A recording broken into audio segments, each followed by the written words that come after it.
Hi, we're Isaac and Peter from Roboflow, and we're going to talk about the best papers of 2024 in computer vision. So for us, we define best as what made the biggest shifts in the space. And to determine that, we looked at what are some major trends that happened, and what papers most contributed to those trends. So I'm going to talk about a couple trends. Peter's going to talk about a trend, and then we're going to hand it off to Moondream. So the trends that I'm interested in talking about are a major transition from models that run on per image basis to models that run using the same basic ideas on video. And then also how deaders are starting to take over the real-time object detection scene from the YOLOs, which have been dominant for years. So as a highlight, we're going to talk about Sora, which from my perspective is the biggest paper of 2024, even though it came out in February. Um, is the what? Yeah, yeah. So just it's a Sora is just a post. So I'm going to fill it in with details from replication efforts, including open Sora and related work such as Stable Diffusion video. Um, and then we're also going to talk about SAM2, which applies the SAM strategy to video, and then how deaders are the improvements in 2024 to deaders that are making them a Pareto improvement to YOLO-based models. So to start this off, we're going to talk about the state of the art of video generation at the end of 2023, MagVIT. MagVIT is a discrete token video tokenizer akin to VQ GAN, but applied to video sequences. And it actually outperforms state-of-the-art handcrafted video compression frameworks in terms of the bit rate versus human preference for quality. And video is generated by autoregressing on these discrete tokens. Um, Generates some pretty nice stuff, but up to like 5 seconds in length and, not super detailed. And then suddenly, a few months later, we have this, which when I saw it was totally mind-blowing to me. 1080p, a whole minute long. We've got light reflecting in puddles that's reflective. Reminds me of those RTX demonstrations for next generation video games such as Cyberpunk, but with better graphics.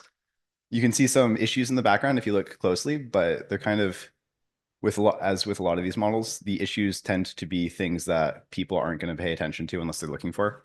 In the same way that like 6 fingers on a hand, you're not going to notice is a giveaway unless you're looking for it.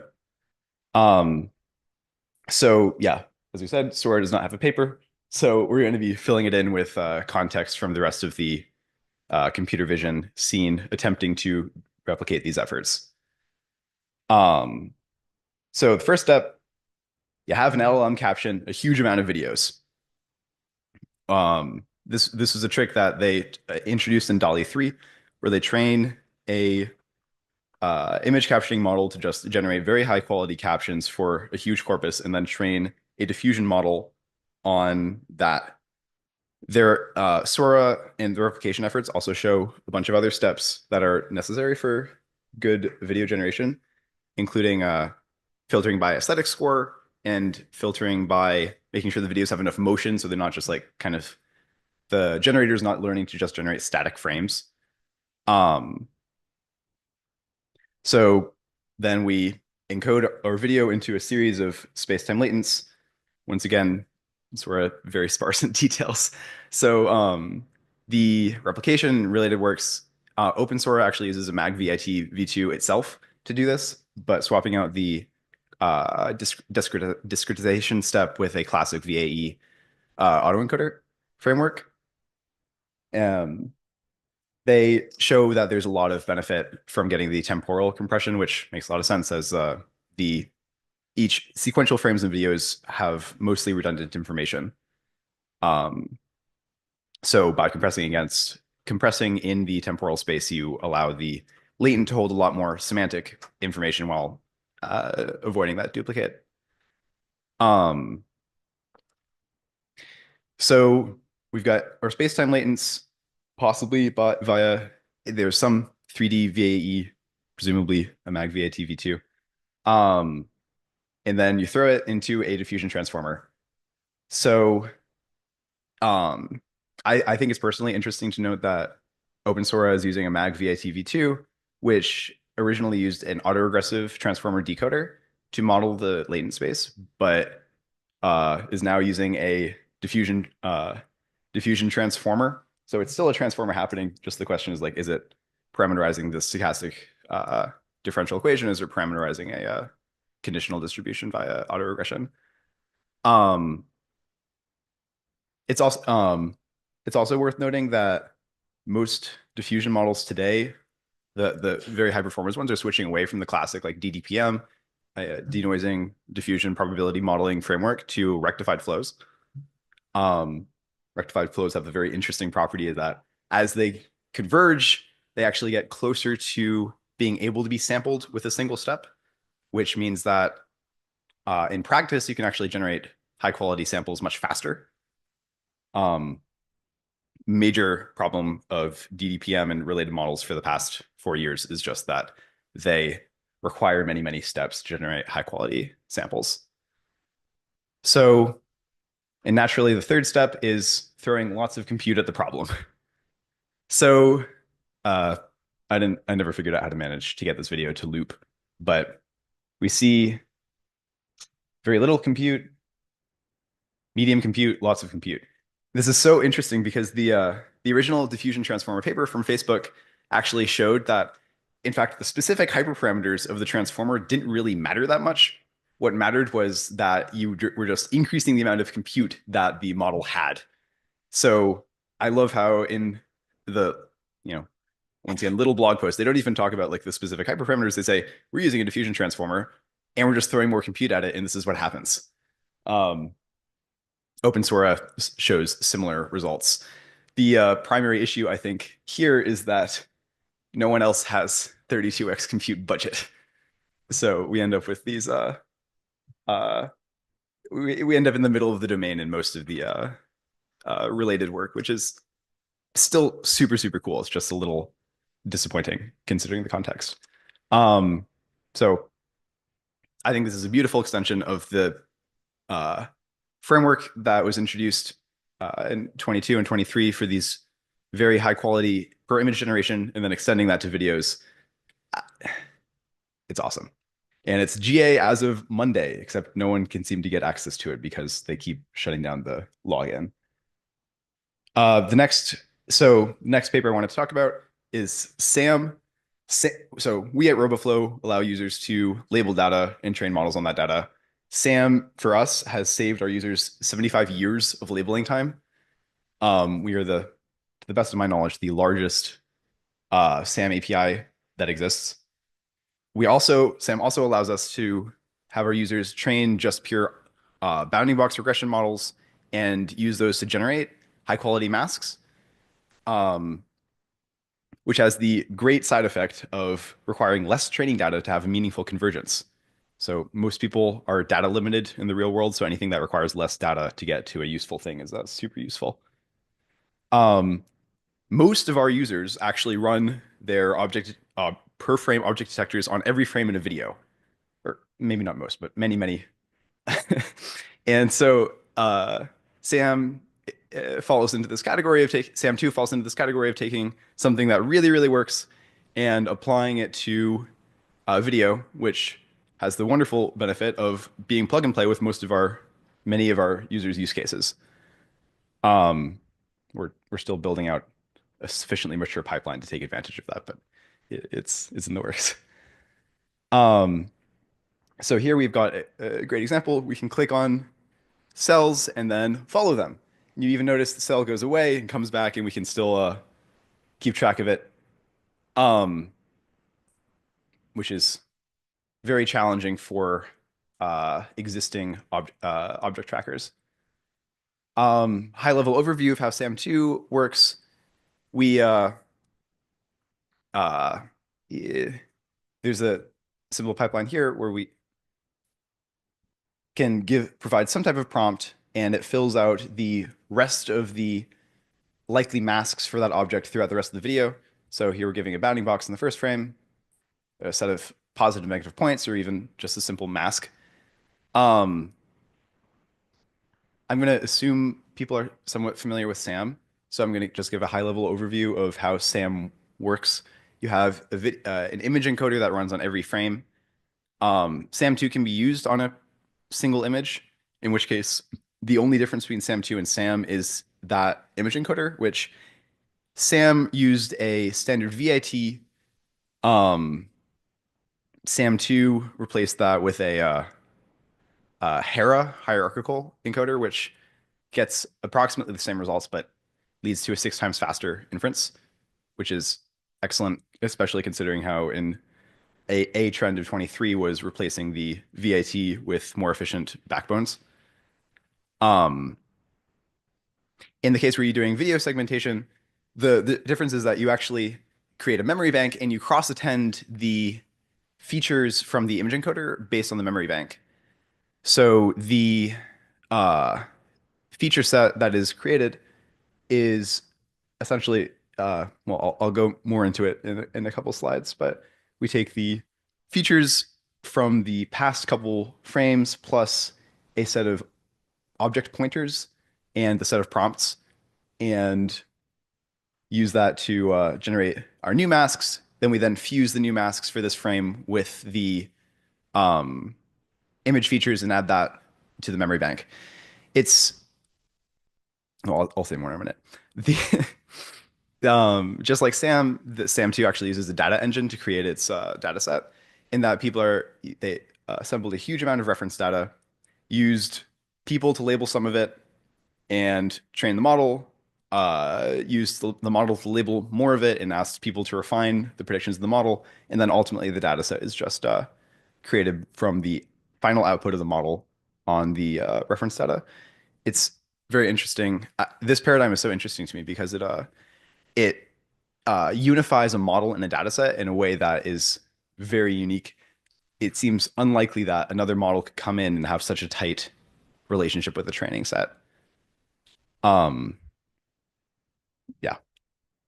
So, brief overview of how the memory bank works. The, their paper did not have a great visual, so I'm going to fill in a bit more. Um, so we take the last couple frames from our video and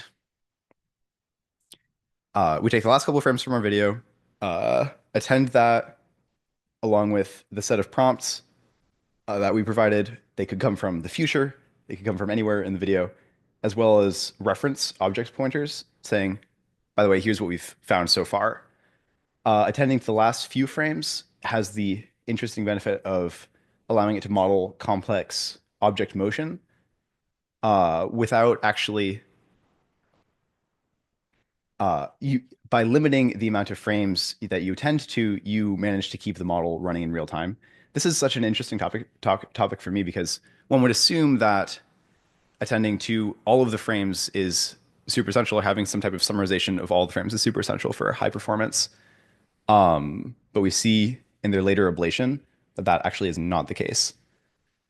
So here, just to make sure that there is some benchmarking happening, we just compare to some of the stuff that's came out prior, and indeed the SAM2 strategy does improve on the state of the art. This ablation deep in their dependencies was super interesting to me. We see in section C the number of memories. One would assume that increasing the count of memories would meaningfully increase performance. And we see that it has some impact, but not the type that you'd expect. And that it meaningfully decreases speed, which justifies in my mind just having this FIFO queue of memories. Although in the future, I'm super interested to see a more dedicated summarization of all of the last video, not just a stacking of the last frames. So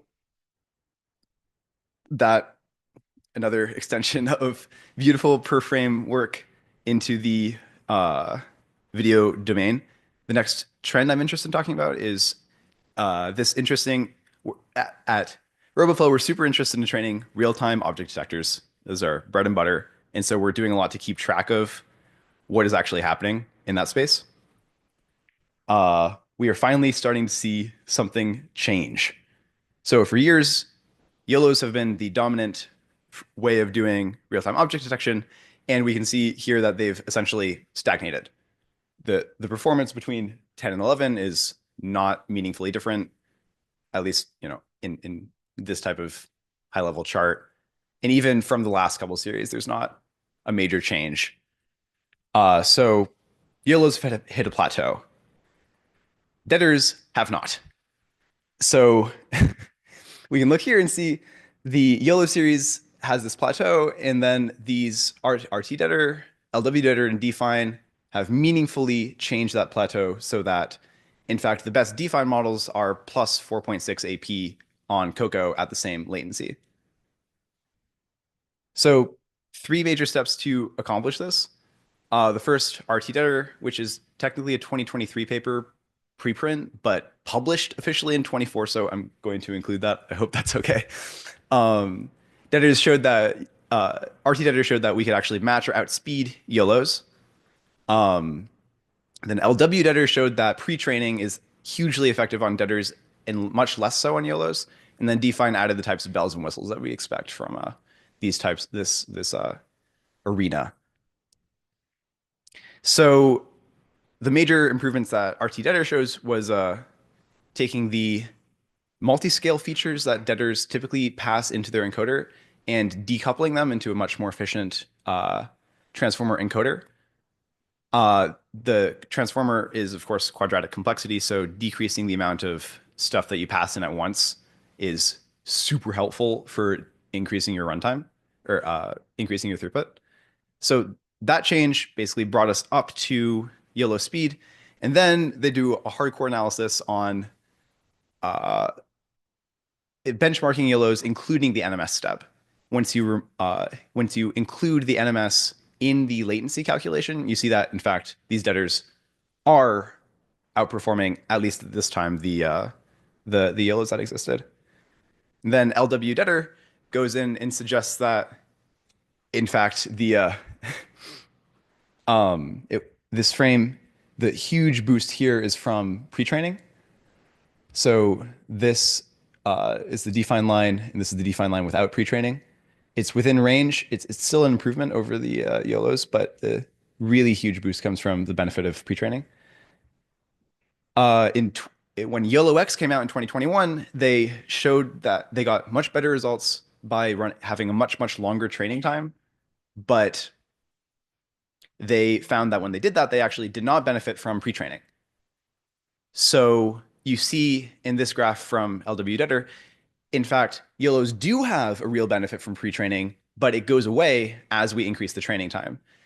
Then the Deaders converge much faster. LW Deader trains for only 50 epochs, RT Deader is 60 epochs. So one could assume that, in fact, the entire extra gain from pre-training is that you're not destroying your original weights by relying on this long training cycle. And then LW Deader also shows superior performance to our favorite dataset, Roboflow 100, which means that they do better on the real world, not just on Cocoa. Then Define throws all the bells and whistles at it. YOLO models tend to have a lot of very specific, complicated loss functions. This Define brings that into the Deader world and shows consistent improvement on a variety of Deader-based frameworks. So bring these all together, and we see that suddenly we have almost 60 AP on Cocoa while running in like 10 milliseconds. Huge stuff. So we're spending a lot of time trying to build models that work better with less data, and Deaders are clearly becoming a promising step in that direction. What we're interested in seeing from the Deaders in this trend to next is CoDeader and the models that are currently sitting on the top of the leaderboard for large scale inference scale really well as you switch out the backbone. We're very interested in seeing and having people publish a paper, potentially us, on what happens if you take these real-time ones and then throw a SwinG at it. Like, do we have a Pareto curve that extends from the real-time domain all the way up to the super slow but high performance domain?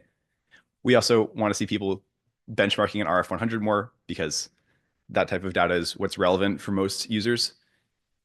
And we want to see more pre-training because pre-training works now.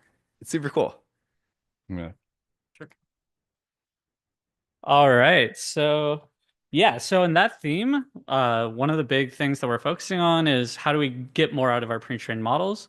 And one of the lenses to look at this is through sort of this new requirement for like fine-grained visual details and your representations that are extracted from your foundation model. So as sort of a hook for this, oh yeah, this is just a list of all the papers that I'm going to mention. I just wanted to make sure I cited actual papers so you can find it later. Um, yeah, so sort of the big hook here is that I make the claim that LLMs can't see. If you go to Claude or ChatGPT, you ask it to see this uh, watch and tell me what time it is, it fails, right?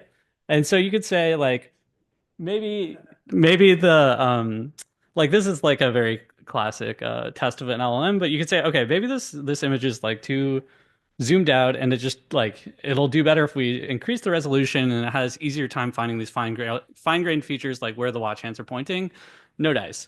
And you could say, okay, well maybe the model just doesn't know how to tell time from knowing the position of the hands, but if you actually prompt it textually, it's very easy for it to tell the time. So this to me is proof that these LLMs literally cannot see the position of the watch hands and it can't see those details. So the question is sort of why? And for you Anthropic heads out there, Claude fails too. Um, so the my first pick for best paper of 2024 in Vision is this MMVP paper, which tries to investigate why do LLMs not have the ability to see fine-grained details. And so, for instance, it comes up with a lot of images like this, where you ask it a question that seems very visually apparent to us, like which way is the school bus facing, and it gets it wrong, and then of course it makes up details to support its wrong claim. Um, and so the process by which it finds these images is sort of contained in its hypothesis for why it can't see these details. So it hypothesizes that models that have been initialized with CLIP as their vision encoder, they don't have fine-grained details and the features extracted using CLIP because CLIP sort of doesn't need to find these fine-grained details to do its job correctly, which is just to match captions and images, right? Um, and sort of at a high level, even if ChatGPT wasn't initialized with CLIP and wasn't trained contrastively at all, the vision encoder wasn't trained contrastively at all, still, in order to do its job of capturing the image, it could do a pretty good job without actually finding the exact position of all the objects and visual features in the image, right? So this paper finds a set of difficult images for these types of models. And the way it does it is it looks for embeddings that are similar in clip space, but far in DynaV2 space. So DynaV2 is a foundation model that was trained self-supervised purely on image data. And it kind of uses like some complex student teacher framework, but essentially, and like it patches out like certain areas of the image or like crops the certain areas of the image and tries to make sure that those have consistent representations, which is a way for it to learn very fine-grained visual features. And so if you take things that are very close in clip space and very far in DynaV2 space, you get a set of images that um, basically pairs of images that are hard for ChatGPT and other big language models to distinguish. So if you then ask it questions about this image, well, as you can see from this chart, it's going to answer the same way for both images, right? Because from the perspective of the vision encoder, they're the same image. And so if you ask a question like how many eyes does this animal have, it answers the same for both. And like all these other models, including Lava, do the same thing, right? And so this is the benchmark that they create, which is like finding clip clip blind pairs, which is pairs of images that are similar in clip space, and creating a data set of multiple choice questions based off of those. And so how do these models do? Well, really bad. Lava, I think. So ChatGPT and Gemini do a little bit better than random guessing, but like half of the performance of humans who find these problems to be very easy. Uh, Lava is interestingly extremely negatively correlated with this data set. It does much, much, much, much worse than random guessing, which means that this process has done a very good job of identifying hard images for Lava specifically. And that's because Lava is basically not trained for very long and is initialized from clipped. And so you would expect it to do poorly on this data set.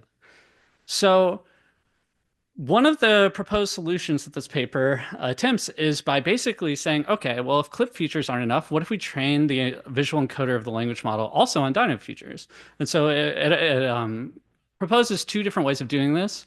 One, additively, which is basically interpolating between the two features, and then one is interleaving, which is just kind of like training one on the combination of both features.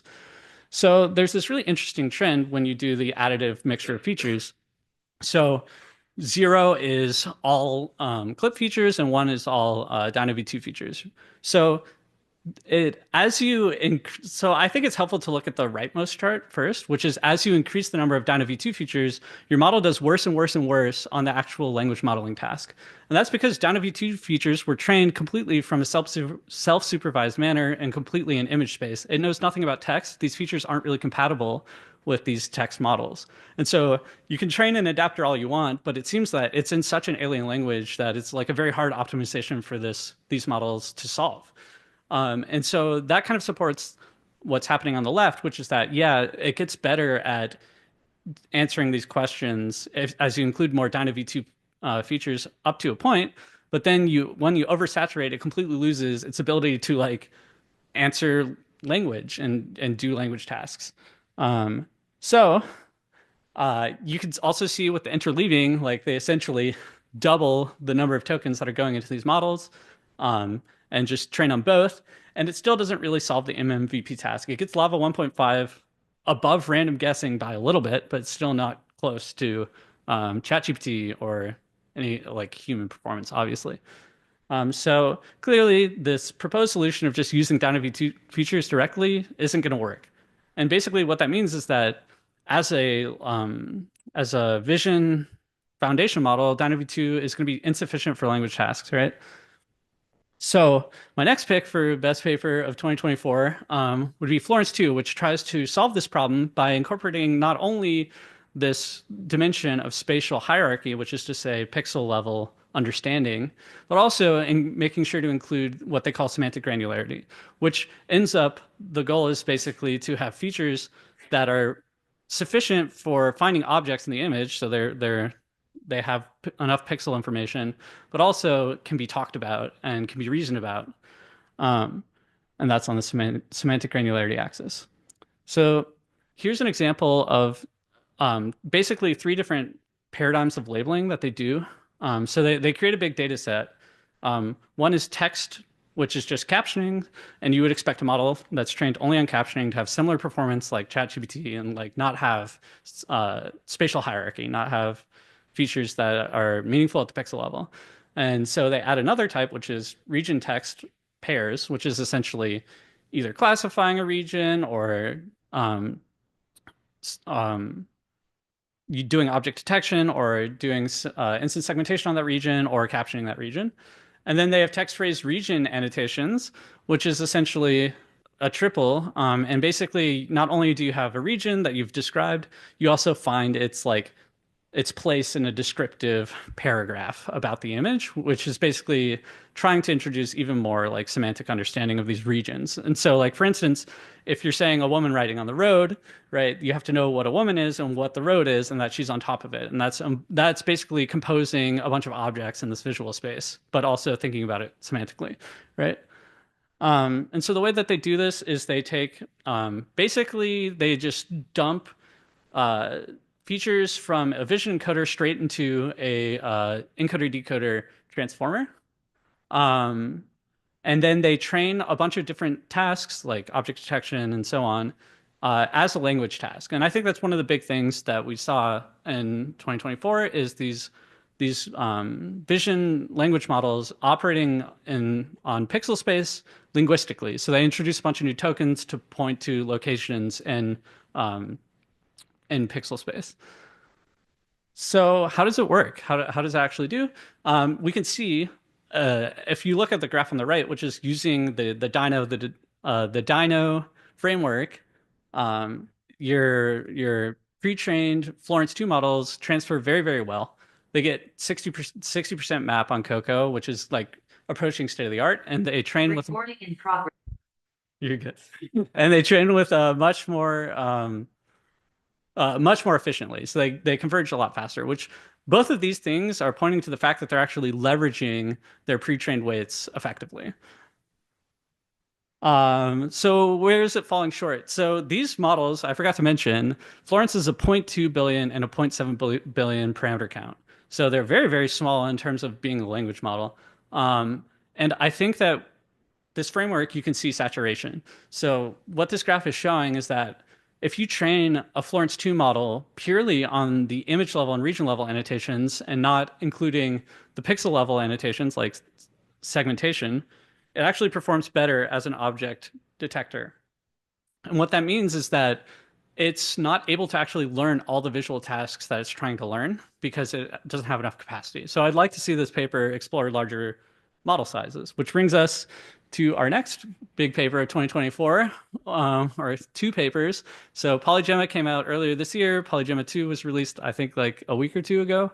Um, Oh, I forgot to mention you can actually train like label text data sets on Roboflow, and you can train a Florence 2 model, and you can actually train a Polygemma 2 model on Roboflow, which we got into the platform within like 14 hours of release, which I was really excited about. So, anyways, so Polygemma 2 so Polygemma is essentially doing the same thing, but instead of doing an encoder decoder, it just dumps everything into a decoder only transformer model. But it also introduced the concept of location tokens to point to objects in pixel space. Polygemma 2 so Polygemma uses Gemma as the language encoder, and it uses Gemma 2B. Polygemma 2 introduces using multiple different sizes of language encoders. Um, so the way that they sort of get around having to do encoder decoder is they use the concept of prefix loss, which basically means that when it's generating tokens autoregressively, it's all those tokens in the prefix, which is like the image that it's looking at and like a description of the task that it's trying to do, they're attending to each other fully, full attention, which means that, it can sort of find high level. It's easier for the prefix to color the output of the suffix and also just find like features easily. So this is sort of an example of like one of the tasks that was trained on, which is like you describe the task in English, and then you give it all these like you're asking for it to segment these two classes of objects, and then it finds like their locations using these tokens, and it finds their masks using some encoding of the masks into tokens. And yeah, so one of my critiques, I guess, of Polygemma 1, at least, is that you find that performance saturates as a pre-trained model after only 300 million examples seen. Um, so what this graph is representing is each blue dot is a performance on some downstream task. And you can see that after seeing 300 million examples, it sort of does equally well on all of the downstream tasks that they tried it on, which was a lot, as 1 billion examples, which to me also kind of suggests a lack of capacity for this model. Polygemma 2, you can see the results on object detection. So these were transferred to Coco. And you can see that this sort of also points to an increase in capacity being helpful to the model. You can see as both the resolution increases and the parameter count of the language model increases, performance increases. So resolution makes sense. Obviously, it helps to find small images or small objects in the image. But it also makes sense from another reason, which is that it kind of gives the model a thinking register and it gives it more tokens to like process when making its predictions. Um, but yeah, you could say, oh, 43.6, that's not that great. Like Florence 2 got 60, but this is not training a dyno or a deader on top of this language or this image encoder. It's doing the raw language modeling task on Coco. So it doesn't have any of the bells and whistles. It doesn't have any of the fancy losses. It doesn't even have bipartite graph matching or anything like that. Okay. The big result, and one of the reasons that I was really excited about this paper, is that they blow everything else away on MMVP.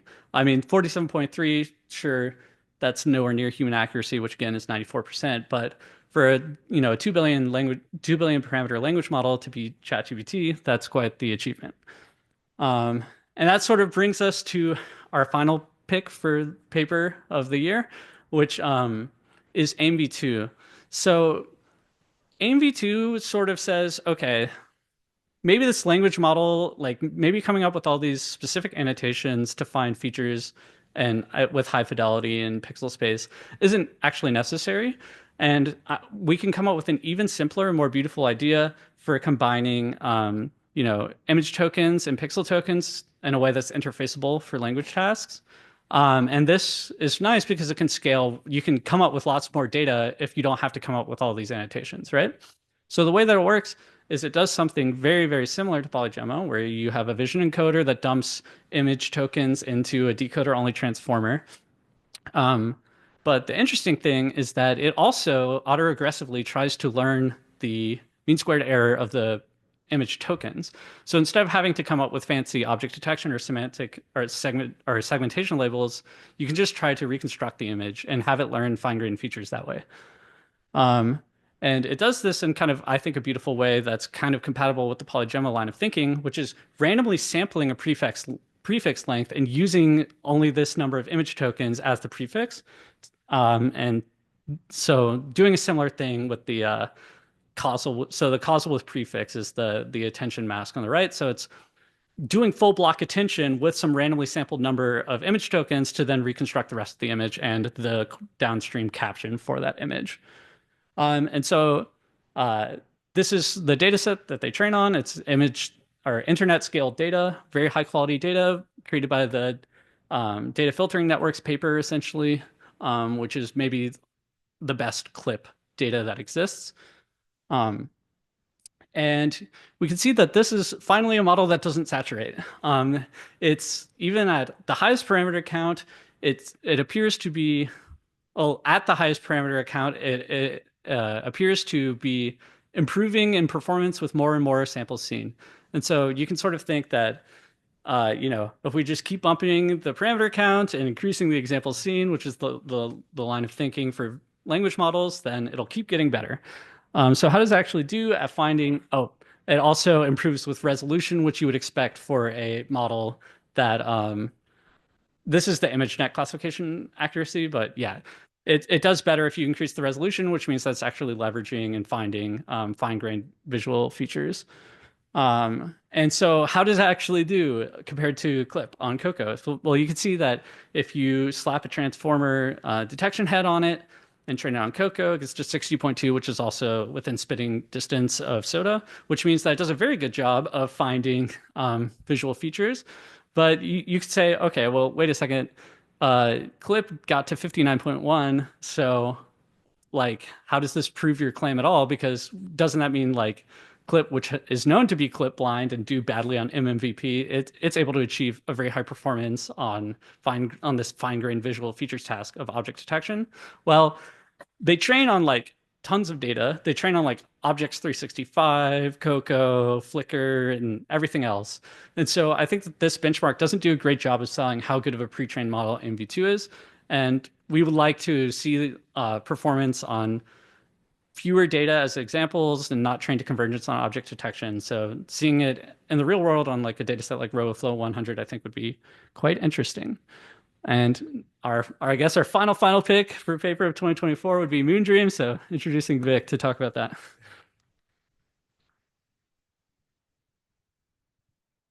But overall, that was exactly what I was looking for. Like best of 2024, amazing job. Um, yeah, you can. There's any other questions while Vic gets set up, like vision stuff? Yeah, Vic, go ahead. Hi. Well, while we're getting set up, hi over here. Thanks for the really awesome talk. One of the things that's been weird and surprising is that the foundation model companies, uh, even these MLMs, they're just like worse than RT-Tedder at detection still. Like if you wanted to pay a bunch of money to auto label your detection data set, if you gave it to OpenAI or Claude, that would be like a big waste.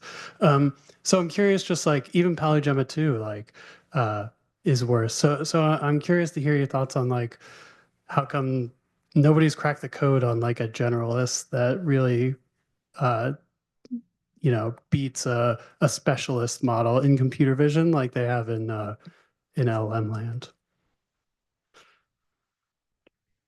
I can Can you hear me? Yeah, you gotta press the speak button. Okay. Oh yeah. It's very, very interesting question. I think it depends on the specific domain. For image classification, it's basically there in that AIM-V2 showed a simple attentional probe on the pre-trained features gets like 90%, which is as well as anyone does. The bigger question, like why isn't it transferring to object detection, especially like real-time object detection? I think in my mind there are two answers. One is object detection is really, really, really the architectures are super domain specific. You know, we see all these super, super complicated things, and it's not super easy to build something that just transfers naturally like that. Whereas image classification, you know, clip pre-training transfers super, super easily. And the other thing is, until recently, the real-time object detectors didn't even really benefit from pre-training. Like you see the YOLOs that are like essentially saturated, showing very little difference with pre-training improvements with using pre-trained model at all. It's not surprising necessarily that people aren't looking at the effects of better and better pre-training on real-time detection. Maybe that'll change in the next year. Does that answer your question? Cool. Can you guys hear me?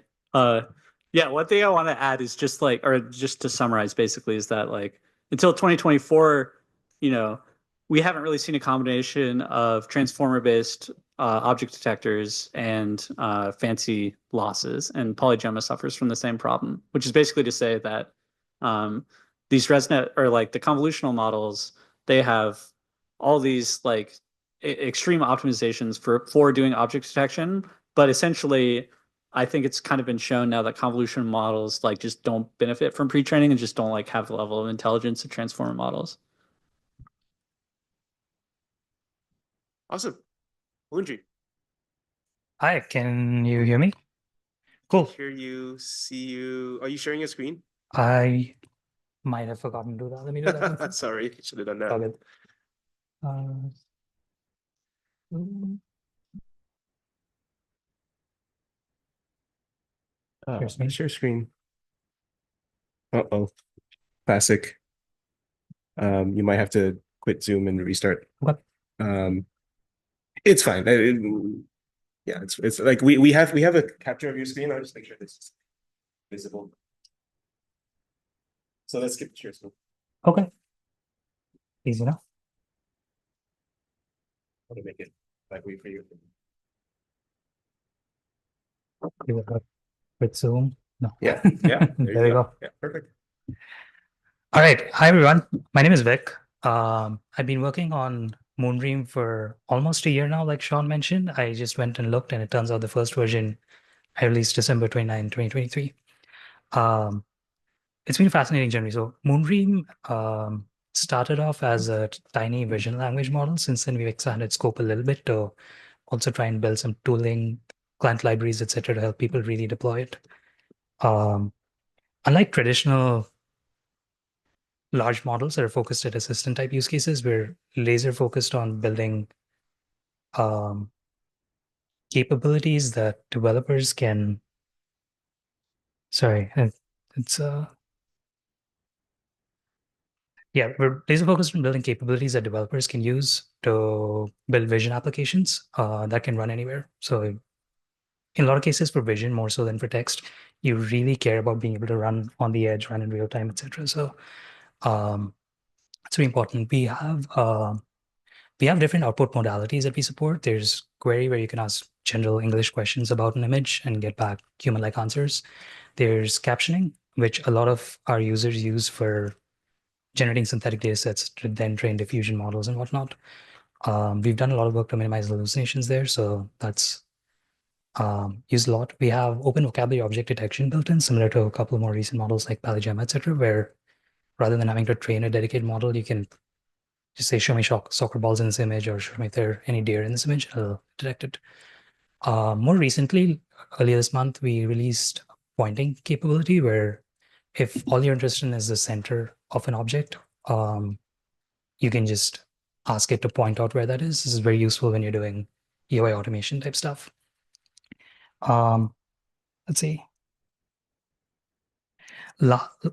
We have two models out right now. There's a general purpose 2B para model, which runs fair. Like it's fine if you're running on server. It's good for our local Llama desktop friends, and it can run on flagship mobile phones. But it never really fulfilled the promise of being able to run anywhere. Last week released a new 0.5B para model, which should be seen more as a distillation target as opposed to a general purpose model. It's very good if you're running on like older mobile phones or edge devices. Uses less memory even with our not yet fully optimized inference client. So the way we built our 0.5B model was to start with the 2 billion parameter model and prune it while doing continual training to retain performance. Our objective during the pruning was to preserve accuracy across a broad set of benchmarks. So the way we went about it was to estimate the importance of different components of the model, like attention heads, channels, MLP rows, and whatnot, using basically a technique based on the gradient. I'm not sure how much people want to know details. We'll be writing a paper about this, but feel free to grab me if you have more questions. Then we iteratively prune a small chunk that will minimize loss in performance, retrain the model to recover performance, and bring it back. The 0.5B we release is more of a proof of concept that this is possible. I think the thing that's really exciting about this is it makes it possible for developers to build using the 2B param model and just explore, build their application. And then once they're ready to deploy, figure out what exactly they need out of the model and prune those capabilities into a smaller form factor that makes sense for their deployment target. So yeah, very excited about that. Let me talk to you folks a little bit about another problem I've been working on recently, which is similar to the clocks example we've been talking about. We had a customer reach out who was talking about like who had a bunch of gauges out in the field. This is very common in manufacturing and oil and gas, where you have a bunch of analog devices that you need to monitor. It's expensive to have humans look at that and monitor stuff and make sure that the system gets shut down when the temperature goes over 80 or something. So I was like, yeah, this seems easy enough. Happy to help you distill that. Let's get it going. Turns out our model couldn't do it at all. I went and looked at other open source models to see if I could just generate a bunch of data and learn from that. That did not work either. So I was like, let's look at what the folks with hundreds of billions of dollars in market cap have to offer. And yeah, that doesn't work either. My hypothesis is that like the way these models are trained are using a large amount of image text data scraped from the internet.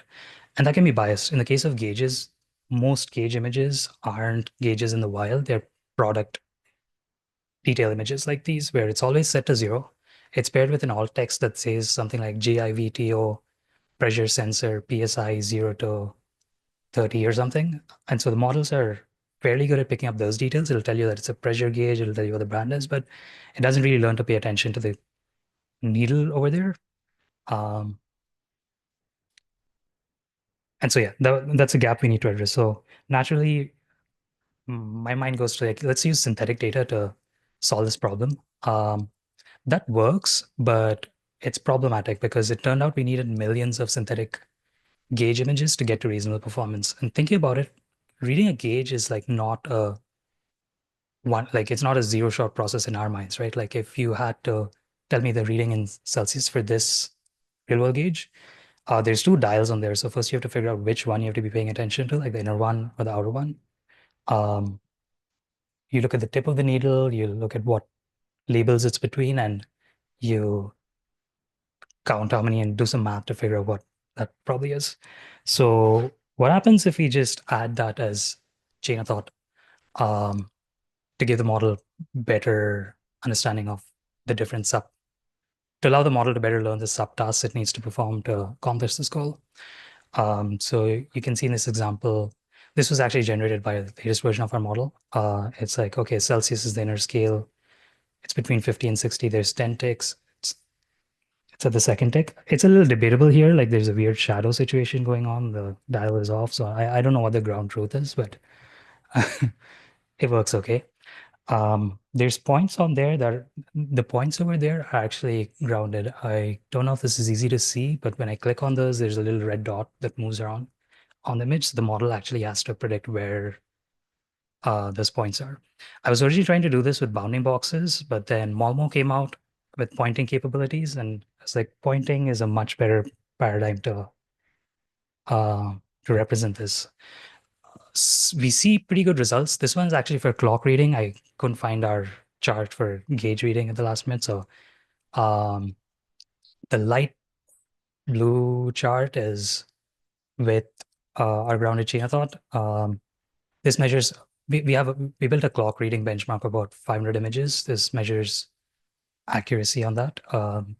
You can see it's a lot more sample efficient when you're using the chain of thought to help the model. Yeah. Another big benefit from this approach is like you can kind of understand how the model is doing it and how it's failing. So in this example, the actual correct reading is 54 Celsius, the model output 56. Not too bad, but you can actually go and see where it messed up. Like it got a lot of these right, except instead of saying it was on the 7th tick, it actually predicted that it was the eighth tick, and that's why it went with 56. So now that you know that this is failing in this way, you can adjust how you're doing the chain of thought to maybe say like actually count out each tick from 40 instead of just trying to say it's the 8th tick. Or you might say like, okay, I see that there's that middle thing, I'll count from there instead of all the way from 40. So it helps a ton. The other thing I'm excited about is few shot prompting or test time training with this. Like if a customer has a specific gauge that like we're seeing minor errors on, they can give us a couple of examples where like if it's misdetecting the needle, they can go in and correct that in the chain of thought, and hopefully that works the next time. Now, exciting approach. We only applied it to clocks and gauges. The real question is it going to generalize? Probably like there's some signs from text models that when you train on a broad number of tasks, it does generalize. And I'm seeing some signs with our model as well. So in addition to the image-based chain of thought stuff, I also added some spelling-based chain of thought to help it understand, better understand OCR, I guess. I don't understand why everyone doesn't do this, by the way. Like it's a trivial benchmark question that's very, very easy to nail. But I also wanted to support it for stuff like license plate partial matching, like, hey, does any license plate in this image start with WHA or whatever? So yeah, that sort of worked. All right, that ends my story about the gauges. If you think about what's going on over here, it's interesting that like LLMs are showing enormous progress in reasoning, especially with the latest set of models that we've seen. But we're not really seeing, I have a feeling that VLMs are lagging behind, as we can see with these tasks that should be very simple for a human to do that are very easy to find VLMs failing at.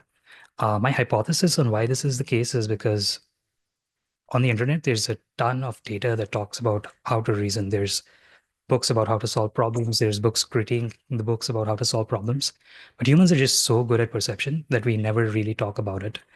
Like maybe in art books where it's like, hey, to show that that mountain is further away, you need to desaturate it a bit or whatever. But the actual data on how to like look at images isn't really present. Also, the data we have is kind of sketched. The best source of data we have is like image alt text pairs on the internet, and that's pretty low quality. So yeah, I think our solution here is really just we need to teach them how to operate on individual tasks and figure out how to scale that out. All right, yep. So in conclusion, at Moondream, we're trying to build amazing VLMs that run everywhere. Very hard problem, much work ahead, but we're making a ton of progress and I'm really excited about. If anyone wants to chat about more technical details about how we're doing this or is interested in collaborating, please hit me up.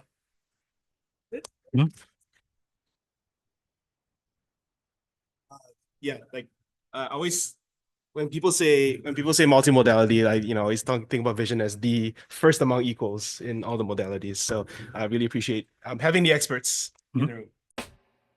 This is the year that vision language models became mainstream, with every model from GPT-40 to 1 to Claude 3 to Gemini 1 and 2 to Llama 3.2 to Mistral's Pixtrol to AI2's Pixmo, going multimodal. We asked Peter and Isaac to highlight the best work in computer vision for 2024, and they blew us away with the complete overview. As a special bonus, we also got a bonus talk from Vic Korrapati at Moondream, who gave an incredible talk at this year's AI Engineer World's Fair on his tiny 0.5 billion parameter pruned vision language model that absolutely slaps. As always, don't forget to check the show notes for the YouTube link to their talk as well as their slides. Watch out and take care.